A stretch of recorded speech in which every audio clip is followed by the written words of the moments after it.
दोस्तों, आज जो मैं आपको कहानी सुनाने वाला हूँ, ये कहानी आज से कई वर्ष पहले राजा महाराजाओं की दौर की है। उस समय दिल्ली के सुल्तान बाबर और मेवाड़ के राजा राणा सांगा के बीच जबरदस्त दुश्मनी चल रही थी। दोनों घराने के बीच दुश्मनी के आलम यह था कि एक घराना दूसरे घराने को मिटा देना चाहता था और इसी दुश्मनी की वजह से बाबर और राणा सांगा के बीच खानवा के युद्ध होता है, जिसमें राणा सांगा की हार हो जाती है। दरअसल बाबर के फौजों के पास उस समय के अत्याधुनिक हथियार, तोप और गोला बारूद थे, जिसकी सामना राणा सांगा के फौजें नहीं कर पाती है और इस युद्ध में उनकी हार हो जाती है। मगर हार इतनी भी बुरी नहीं होती है कि राणा सांगा के वंश ही मिट जाए। इस युद्ध के पश्चात राणा सांगा की 2 महीनों के बाद मृत्यु हो जाती है। राणा सांगा को उस युद्ध में एक गंभीर चोट आ गई थी, जिसकी वजह से उनकी मृत्यु हो जाती है। उधर बाबर की भी मृत्यु हो जाती है और दिल्ली के गद्दी पर बाबर का बेटा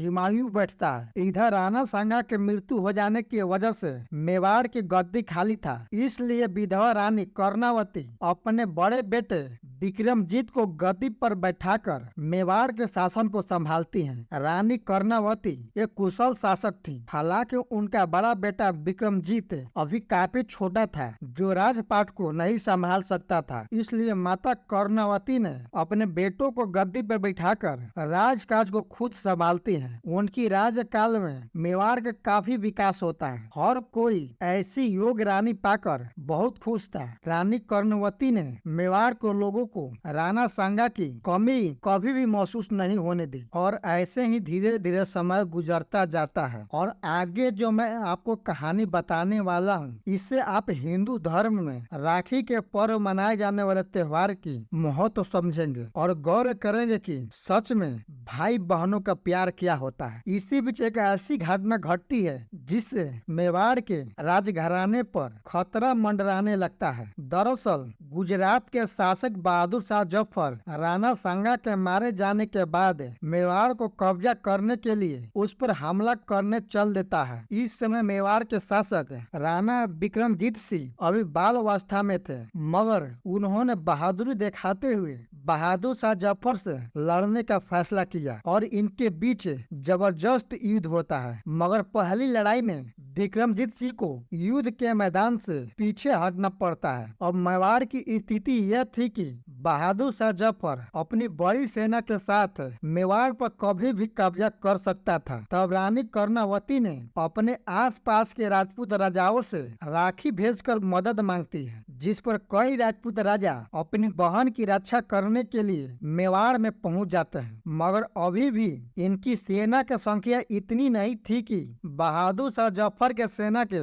मुकाबला कर सके। बहादुर शाह जफर बहुत बड़ी लश्कर के साथ मेवाड़ पर हमला करने आया था, जिसे कई मुस्लिम शासकों ने साथ दिया था और उसके सेना में कई मुस्लिम शासकों ने अपनी सेना भेजी थी। इस स्थिति को देखते हुए रानी कर्णावती अपने मदद के लिए मेवाड़ के सबसे बड़े दुश्मनों में से एक मुगल राजघराने में मदद के लिए एक राखी भेजती हैं। उस समय हुमायूं अपने राज दरबार में बैठा था और उसे रानी कर्णावती द्वारा भेजे गए राखी राज दरबार में ही प्राप्त होती है, जिस पर दरबार के कई मुस्लिमों ने हुमायूं को समझाया कि बहादुर शाह जफर एक मुस्लिम शासक है और मेवाड़ हमारा अब तक का सबसे बड़ा दुश्मन रहा है, इसलिए हमें किसी भी कीमत में मेवाड़ की मदद नहीं करनी चाहिए। और यह बात हुमायूं भी जानता था कि मेवाड़ हमारा अब तक का सबसे बड़ा दुश्मन है और उसकी मदद करना सबसे बड़ी मूर्खता होगी। पर आगे क्या होगा? क्या हुमायूं रानी कर्णावती की मदद करेगा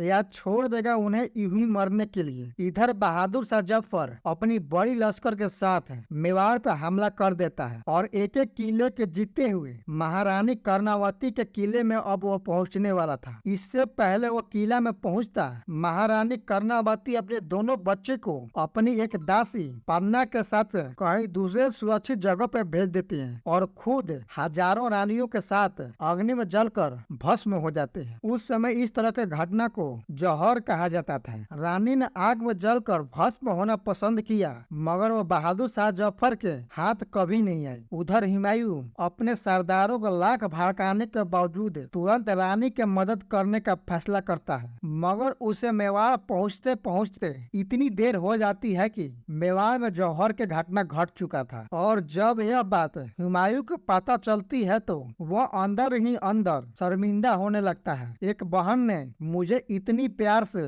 राखी भेजकर मदद मांगी थी और मैं उसकी मदद नहीं कर पाया, और इसी गुस्से में वह बहादुर शाह जफर पर हमला कर उसकी हत्या कर देता है, जिससे गुजरात के बहादुर शाह जफर की वंश यहीं पर समाप्त हो जाती है। और फिर रानी के बेटे विक्रमादित्य सिंह और छोटे बेटे उदय सिंह को मेवाड़ लाकर उसे मेवाड़ के शासक बना देता है। इस तरह हुमायूं अपने भाई धर्म का पालन करता है। और आज रक्षाबंधन है, और इस दिन इस कहानी को सुनाने का बस मेरा यही एक मकसद है कि भाई बहन का रिश्ता वो होता है जो धर्म की भी दीवारें तोड़ सकता है। बाकी आप अपनी बहन से कितना प्यार करते हैं कमेंट कर जरूर बताएं। आपको रक्षाबंधन के ढेर सारी शुभकामनाएं। और आपसे एक छोटा सा निवेदन भी है, चैनल को लाइक एंड सब्सक्राइब जरूर कर दें।